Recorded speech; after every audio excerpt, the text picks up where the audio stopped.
बोलिए प्रेम से श्री सद्गुरुदेव महाराज की, श्री सच्चिदानंद भगवान की। श्री सतगुरु के चरणार में बहती प्रेम की धार, श्रद्धा से मज्जन करें पातक हुए छार। महाभयानक कठिन भावसागर गंभीर, नाम जहाज बिठाए कर मिटे जन की पीर। शाश्वत सुख की खोज में भटके जीव दिन रैन, सतगुरु की अनुकंपा बिना कबहु न पावे चैन। निस दिन जिनकी वंदना करते शीस महेश, सो निर्गुण सगुणे भई हरने जगत कलेश। परम पुरुष गुरुदेव जी शाश्वत शांति निधान, बार बार दंडवत करूं सकल सुखों की खान। बोलिए प्रेम से श्री सद्गुरुदेव महाराज की, श्री सच्चिदानंद भगवान की, वृंदावन बिहारी लाल की जय।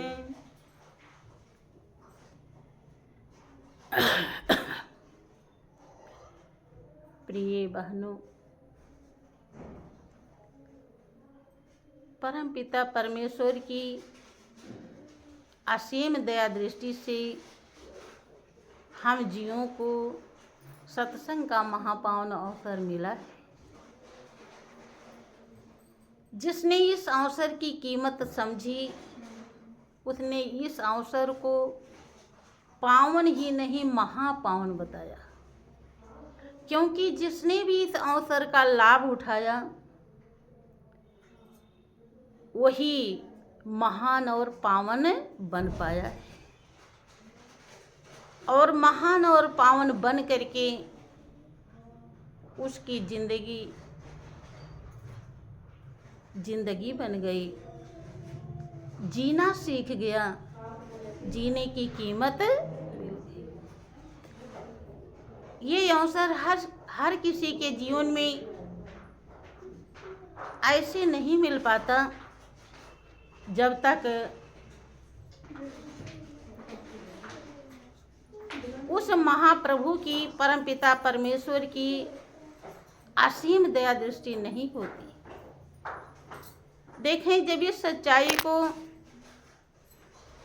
तुलसीदास जी ने समझी तो उन्होंने अपने अनुभव को व्यक्त किया है कि सुनि समुझे जन मुदित मन, मज्जहि अति अनुराग।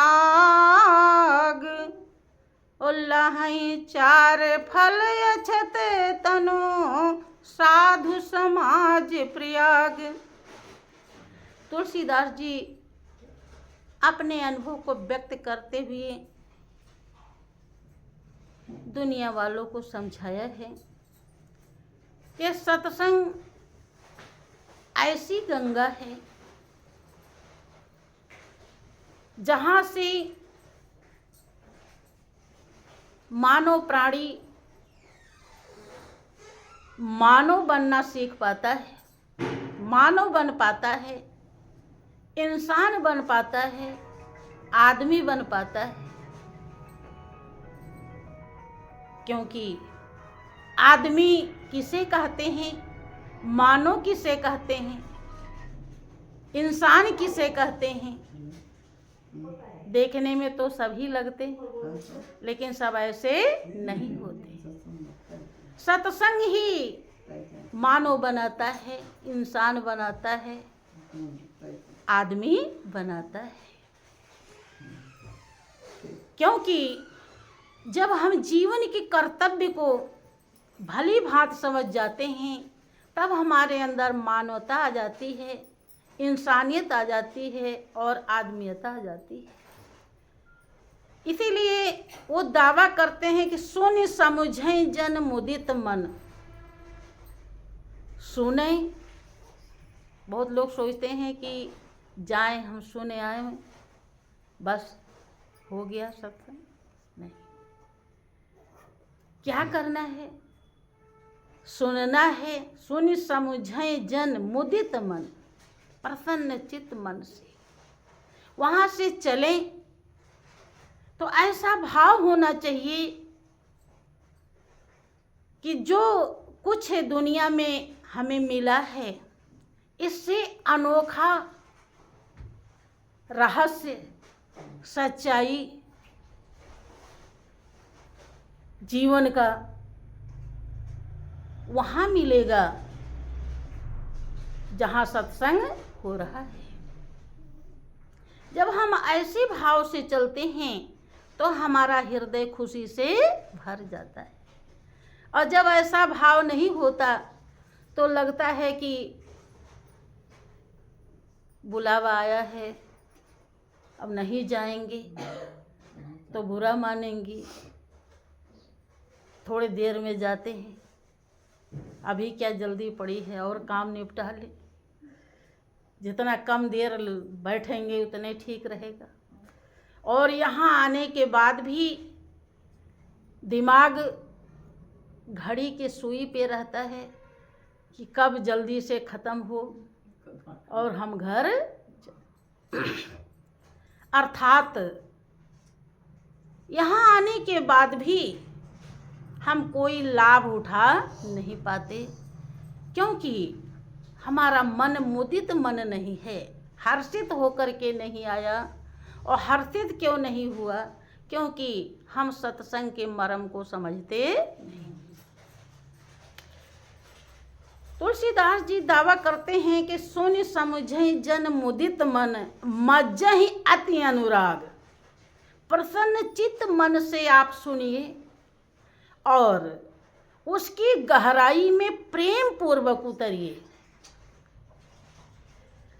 जो शब्द यहाँ पर समझाया जाता है, जो बाणी दर्शाई जाती है, उस पर आप ध्यान दीजिए, विचार कीजिए, क्योंकि जब तक आप किसी बात पे विचार नहीं कर, जैसे किसी ने आपको कोई बात कह दी,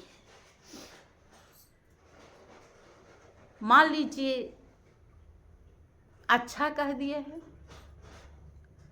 तो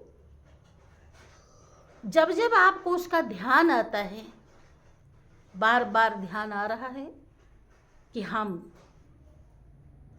इतने अच्छे हैं, हमको इतना अच्छा कहा है, जब जब ध्यान आएगा तो आपको खुशी प्रदान करता है। उसने हमको इतना अच्छा कहा, खुशी भी हो सकता है और अहंकार भी हो सकता है, दोनों बातें हो। लेकिन किसी की बुरी बातें आपको याद आ रही तो आप विचार करते हैं कि उसने ऐसा कहा क्यों। अब हम उन्हें समझाएंगे बढ़िया से, कैसे कह दिया उसने, क्या उसकी हस्ती है ऐसी। नहीं, जो भी बातें हैं आप उस पर जब विचार करते हैं तब कुछ फैसला लेते हैं, चाहे अच्छा या बुरा। और जब तक विचार नहीं कर रहे हैं तब तक चाहे कुछ अच्छा कोई कह रहा है या बुरा कह रहा है, कोई फर्क नहीं पड़ता। फर्क विचार से ही पड़ता है। कोई भी आपको किसी ने सीख दे दी बंधु, और आपने उस पर विचार किया, मान लीजिए वो अच्छी लग गई, तो आप उस सीख को धारण करने के लिए उपाय करेंगे, प्रयत्न करेंगे, खोज करेंगे, और वो चीज़ हासिल हो गई, अच्छी है तो आपके जीवन में हर जगह वो लाभ देता है। ऐसे ही यहाँ जो समझाया जाता है, ये तो एक जन्म नहीं, जन्म जन्म से अगर आपके अंदर भाव है, जैसे मीरा ने जन्म जन्म से मालिक को पाने का प्रयास किया था, प्रयासरत रही, हमेशा भाव विभोर रही। और जब संत रैदास मिलते हैं तब उनको वो पूंजी मिल जाती है। तभी वो कहती हैं कि जन्म जन्म की पूंजी पाई, जग में सभी खोए। जो जन्म जन्म से जिस पूंजी के लिए मैं प्यासी थी, मेरा हृदय प्यासा था, वो पूंजी अब मिल गई। क्योंकि पुण्य पुंज बिन मिलई न संता, भगवान राम का दावा है। भगवान राम प्रजावासियों को समझाते हुए कहते हैं कि पुण्य पुंज बिन मिलई न संता, और सत्संगत संतृत के रंता। के प्रजावासी, जब तक पुण्य का ढेर बहुत ज्यादा पुण्य जीवन में इकट्ठा नहीं हो जाता, तब तक संत का शरण मिलता नहीं है। शरण बहुत बड़ी चीज है। लोग कहते हैं, जैसे अगर पत्नी समझ लेती है कि हम पति के शरण में हैं, अर्थात यही हमारे सब कुछ हैं, ये हमसे बड़े हैं, महान हैं, अच्छे हैं, तो उनकी हर बात को मानने के लिए वो तैयार रहती है। लेकिन अगर ऐसा नहीं समझती तो हर बात पे टीका टिप्पणी करती, ऐसा नहीं, ऐसा नहीं, ऐसा नहीं, तर्क वितर्क। पहले लोग शरण में ही आ जाती थी, अब तो ऐसा नियम नहीं है। शरण का मतलब होता है शरणागत, कि अब हमारा कुछ नहीं है, जो कुछ है सब आप ही का है, आप जैसा कहेंगे वैसा ही हम करें। जो कोई प्रभु के शरण में आया वही प्रभु को प्राप्त कर पाया। लेकिन प्रभु को पाने के पहले उसका दांव पेच सद्गुरु बताते हैं। पहले सद्गुरु के शरण में आना पड़ता है, अर्थात ज्यादा नहीं, जितना वो ध्यान भजन बताते हैं उतना तो हमें पालन करना ही चाहिए। लेकिन उसे भी अगर हम नहीं करते तो फिर सफलता जीवन में नहीं मिलती है। के सोनि समझें जन मुदित मन मज्जहि अति अनुराग, अति अनुराग। अब ये गौर कीजिए, जो बाणी समझाई जाती है वो बहुत प्रेम पूर्वक, मज्जई मतलब स्नान करना, अर्थात सराबोर हो जाना, उसे धारण कर लेना। कैसे? अति अनुराग से, अति प्रेम से। कब धारण करेंगे? जब हमारा दिल मंजूर कर लेगा कि यही हमारे जीवन का सार है, इसी से हमारा जीवन जीवन बनेगा। यही एक ऐसा तरीका है जिससे जिंदगी की कीमत मिलेगी, और कोई तरीका नहीं है। तब अनुराग ऐसे नहीं होता। कोई चीज को जब हम समझ लेते हैं, जैसे एक छोटा सा उदाहरण है, तो बहनें हमारी, मान लीजिए उन्हें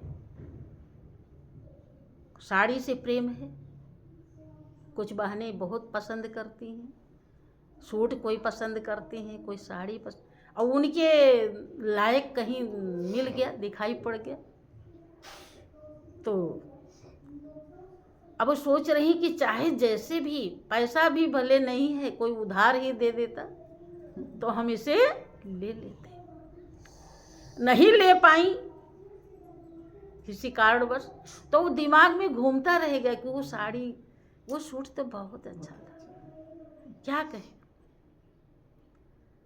ले नहीं पाए। एक जबकि एक वस्त्र है, इसमें भी अगर हमें इसकी कीमत समझ में आ गई कि हमें ये हमारे ऊपर अच्छा लगेगा, हम सुंदर लगेंगे, इसीलिए तो उसके लिए प्रयासरत हैं, तो वो बार बार भूल नहीं रहा है, याद आ रहा है। और जब जिससे जीवन का सार मिलता है, जिससे हमारी आत्मा की प्यास बुझती है, जिससे आत्मा संतुष्ट होती है, भाइयों बहनों, इस संसार में आत्मा किसी वैभव से, जन या व्यक्ति वस्तु से, किसी से भी संतुष्ट नहीं होती। राजाओं का इतिहास है, जहां रत्नजड़ित सिंहासन था, खजाने से भरा भंडार था, सेना फौज थी, 18 रानियां थीं, वहां भी आत्मा संतुष्ट नहीं हुई। आत्मा संतुष्ट उससे होती है जिसके लिए वो प्यासी है, और वो है परमात्मा, और कहीं दूर नहीं कि जिसकी तुम्हें तलाश है वो तुम्हारे ही पास है। लेकिन दूर ना होते हुए भी पूरी जिंदगी बीत जाती है, हम आत्मा की प्यास नहीं बुझा पाते। मेरा और तेरा करते करते करते करते आशा में जिंदगी गुजर जाती है कि अब की बार खुशी नहीं मिली, संतुष्टि नहीं मिली, अब और प्रयास करेंगे तो मिल जाएगा, और करेंगे तो मिल जाएगा, और करेंगे, ऐसे करते करते लेके डोली प्रभु द्वार पर आ गए, और मेरे अरमा पड़े के पड़े रह गए। बुलावा आ जाता है और हमको तुरंत ही जाना पड़ता है। उस बुलावे में कोई साझीदार नहीं है, और किसी की चतुराई चालाकी चलने वाली नहीं है। बहन, हमें जाना पड़ता है। संत महान पुरुष बहुत बड़े उपकारी होते हैं। आपके इस बेहोशी को, क्योंकि मेरा और तेरा का ऐसा नशा है जिसमें इंसान भूला रहता है कि कब बुलावा जाएगा और कब हमें जाना पड़ जाएगा। इसी को होश दिलाने के लिए इसका नशा उतारते हैं महापुरुष, लेकिन उतरता तो उसी का है जो उतरवाना चाहता है। जो उतरवाना ही ना चाहे तो नशा कैसे उतरेगा, नहीं उतर पाता है। और उतरता कब है? जब हम वाणी को प्रसन्न चित्त मन से सुनते हैं और बहुत प्रेम से हृदय में धारण करते हैं। जब ऐसा करते हैं तो तुलसीदास जी कहते हैं कि हमारे जीवन में 4 फल, धर्म अर्थ काम मोक्ष, यही चारों हमें चाहिए। धर्म अर्थात सच्चा धर्म वही है जहां से हमारी आत्मा की प्यास बुझ जाए। बहुत हम धर्म अपना लेते हैं लेकिन आत्मा संतुष्ट नहीं होती है, तो उस धर्म से भी विशेष लाभ नहीं हो पाता है। खाली जीवन का राह खर्च चलता है, मंजिल नहीं मिलती है। धर्म, अर्थ, धन। धन एक तो राह खर्च का धन है, एक धन है जिससे आत्मा धनी होती है। वो धन यहाँ से मिलता है। धर्म, अर्थ, काम, मोक्ष, वो कामनाएं पूरी होती हैं जिसके लिए आत्मा कामना करती है। और जब ये सब मिल जाता है तो मोक्ष, मेरा और तेरा से छुटकारा मिल जाता है। सच्चा मोक्ष यही है बहनों। फिर कौन रह जाता है? केवल केवल केवल वही हमारा अपना परम हितैषी परमात्मा ही हृदय में धारण होता है। लेकिन ये सब ऐसे हंसी खेल नहीं। अभी आप भजन में सुन रहे थे कि गुरु चरणों में ध्यान लगा लो, जीवन सफल हो जाए। कि इन आँखों को रोक लगा लो इधर उधर के देखन से। ध्यान दीजिए, इधर उधर का देखना तब बंद होता है जब हमारी सूरती जिसके लिए प्यासी है वो मिल जाता है। जैसे आप किसी से बात कर रहे हो और उससे कई गुना परम हितैषी कोई आपका आ जाता है वहीं पे, तो जिससे आप बात कर रहे हो, जो आपके लिए एक नॉर्मल है, तो उससे हट जाएगी दृष्टि आपकी और उस परम हितैषी में आप पूरी तरह लग जाएंगे। अब भूल जाएंगे कि जिससे हम बात कर रहे थे वो कहाँ गया। क्यों? हल्का हो जाता है।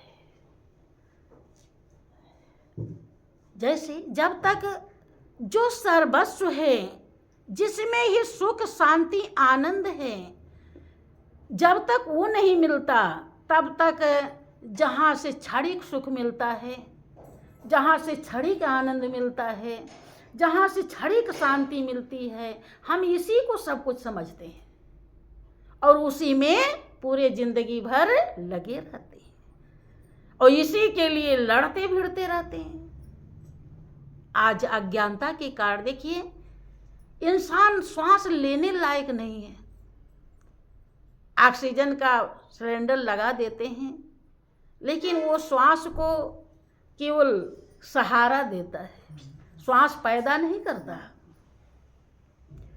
श्वास लेने लायक भी नहीं है, लेकिन लोग कितनी लड़ाइयाँ कर रहे हैं दुनिया में। देखिए आज क्या क्या हो रहा है, कौन कौन देश कैसे लड़ रहा है, देखिए। कारण अज्ञानता है। अज्ञानता तब तक रहती है जब तक ज्ञान नहीं होता। ज्ञान हो जाने के बाद अज्ञानता का कोई महत्व नहीं होता। जैसे अंधकार तब तक रहता है जब तक प्रकाश नहीं होता। श्री सच्चिदानंद भगवान की। आँखों को रोग लगा है इधर उधर देखने के लिए। जब हम समझ जाते हैं, जैसे एक लड़की को जब समझ में आ जाता है कि अब हमारी शादी हो गई, अब मेरा घर यही है,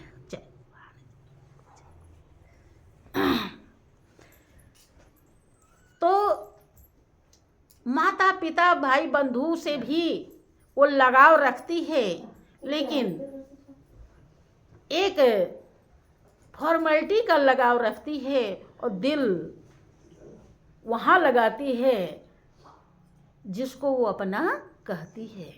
ससुराल वालों को ज़्यादा महत्व देती है और मायके वाले को कम महत्व देती है। ऐसे ही जब हमारी सूरती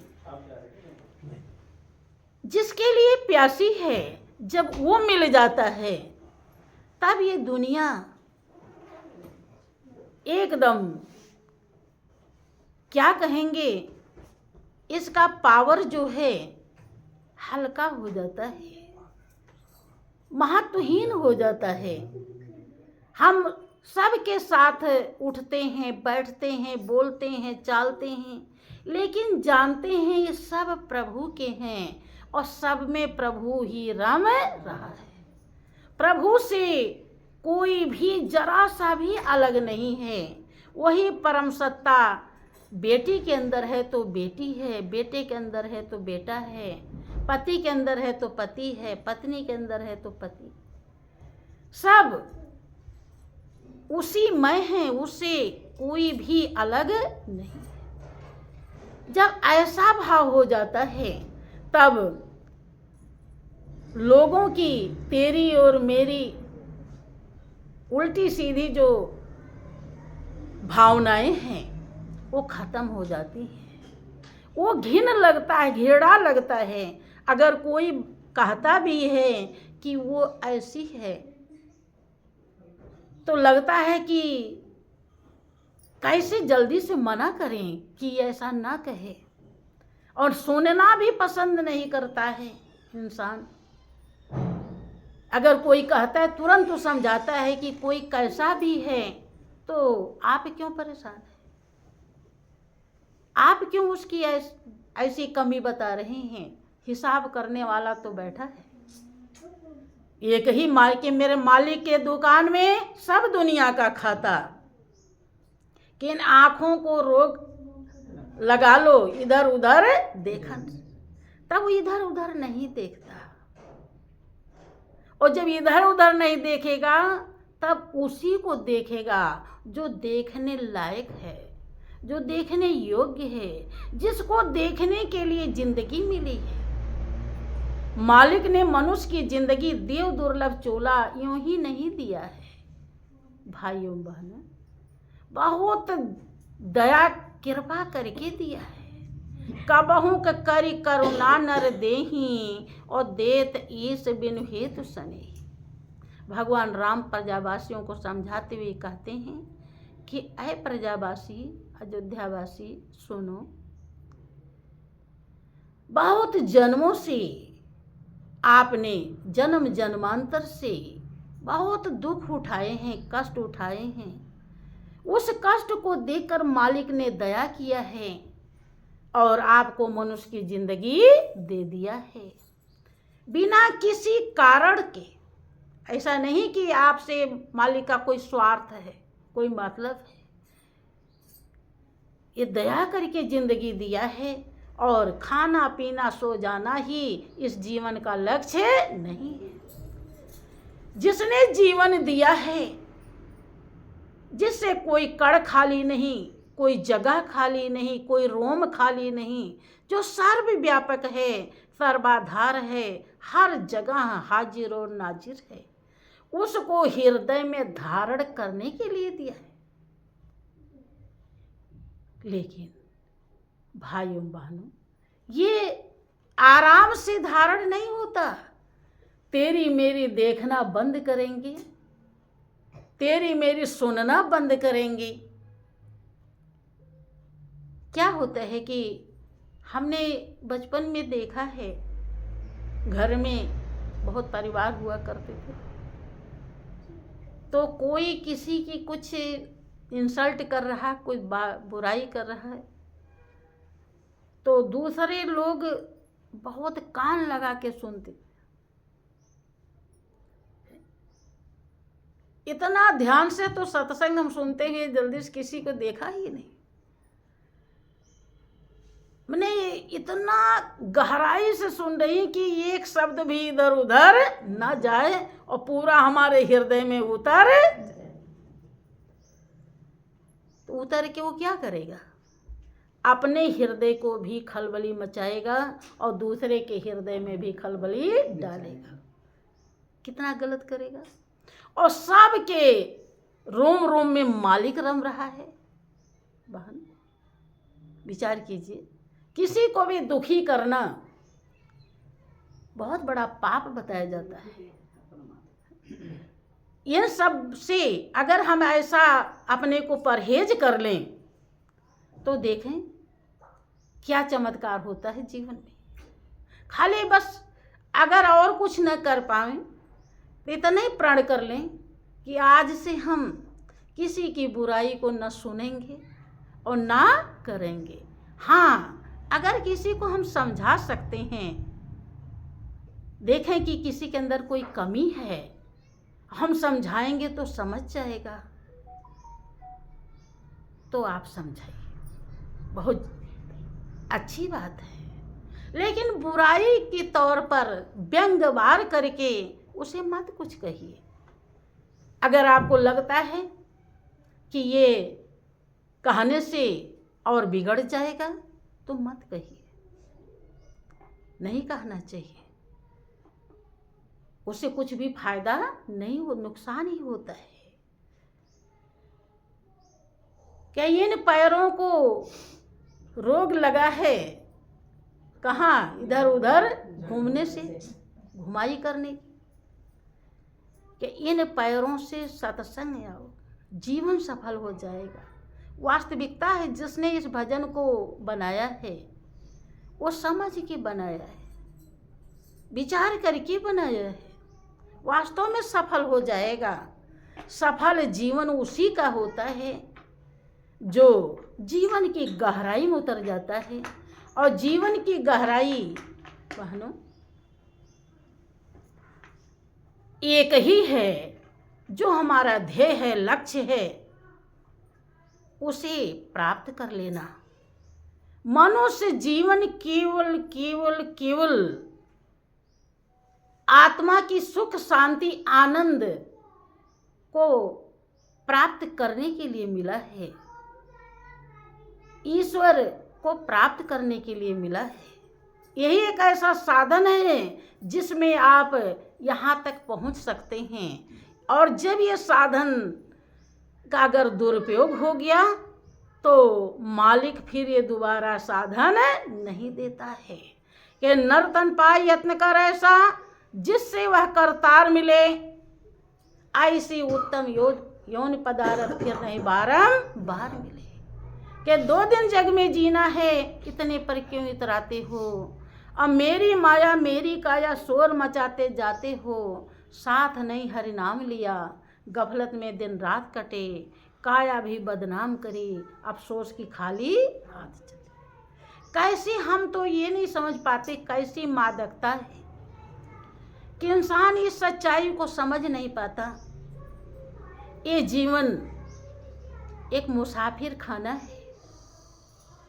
ये जितने भी कुछ भी सामान हैं, ये समझ लीजिए कि मुसाफिर खाने का सामान है। आप मुसाफिर हैं, आप एक व्यापारी हैं। प्रभु के नाम स्वरूप दर्शन प्रीत लगाने का व्यापार करने के लिए आए हैं। आपके जीवन का एक ही लक्ष्य है, प्रभु को पहचान करके उससे दिल लगा लेना। इसीलिए आप आए हैं और मुसाफिर खाने में ठहरे हुए हैं। अज्ञानता के कारण, जैसे अंधकार में कुछ दिखाई नहीं पड़ता, आप वहां जाएं तो किसी को कुचल देंगे, किसी पर कुछ हो जाएंगे, कुछ दिखाई नहीं पड़ रहा, अंधेरा है। ऐसे अज्ञानता के कारण हम मुसाफिर खाने को मेरा मेरा मेरा करते करते, और मुसाफिर खाना तो मुसाफिर खाना है। इसलिए इस पर गौर कीजिए। मुसाफिर खाने को मुसाफिर खाना समझ जाइए तो जीवन सफल हो जाएगा। ये जग सराय है मुसाफिर खाना, ये जग सराय है मुसाफिर खाना। इसमें लुभाने की कोशिश न करना, इसमें लुभाने की कोशिश न करना। आए हो बेशक रहने बिता लो, आए हो बेशक रहने बिता लो, आए हो बेशक रहने बिता लो,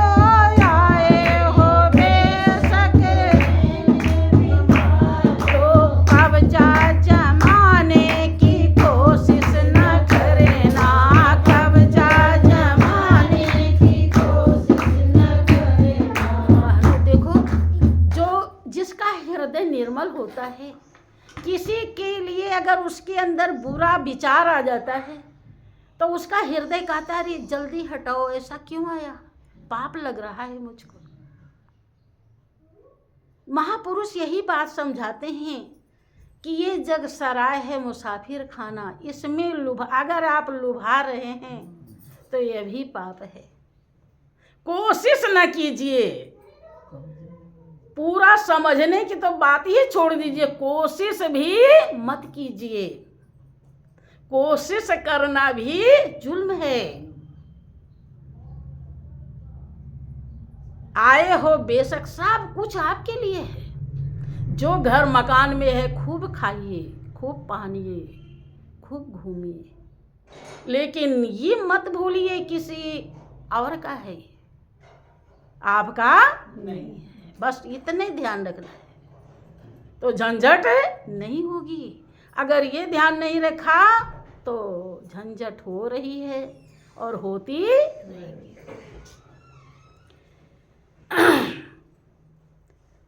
ये जग सराय है मुसाफिर खाना, ये जग सराय है मुसाफिर खाना, इसमें लुभाने की कोशिश न करना, इसमें लुभाने की कोशिश न करना। ये दुनिया दौलत या मानत प्रभु की, ये दुनिया दौलत या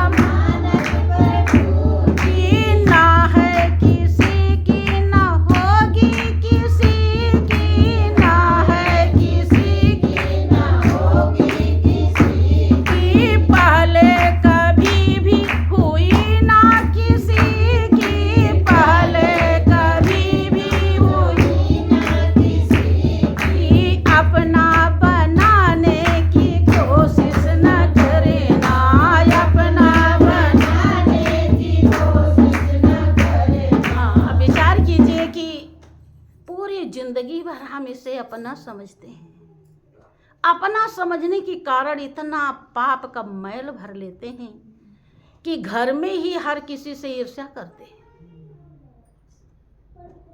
देख करके जलते हैं। जहां हमें फूल की तरह सुगंध देनी चाहिए थी, देव दुर्लभ जिंदगी मालिक ने दिया, लेकिन अज्ञानता के कारण हम उसी प्रभु के बंदों से ईर्ष्या करते हैं, द्वेष करते, उन्हें मारते हैं, उन्हें काटते हैं। महापुरुष कहते हैं कि ये किसी की, भाई एक सुई भी किसी की नहीं है,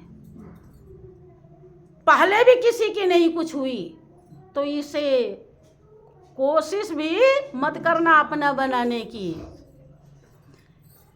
राजा व रानी, पंडित व ज्ञानी, राजा व रानी, पंडित व ज्ञानी, योगी तपी और अवतार दानी, योगी तपी और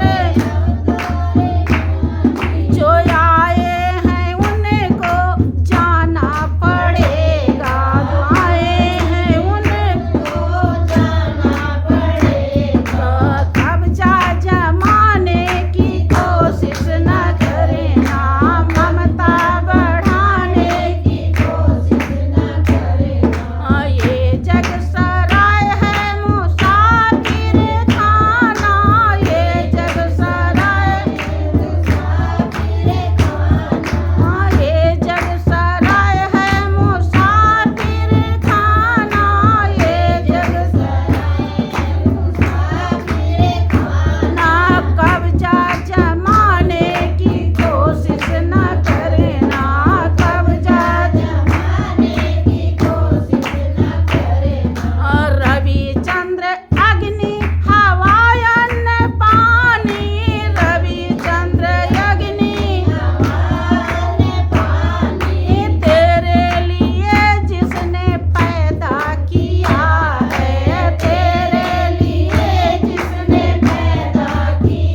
खराब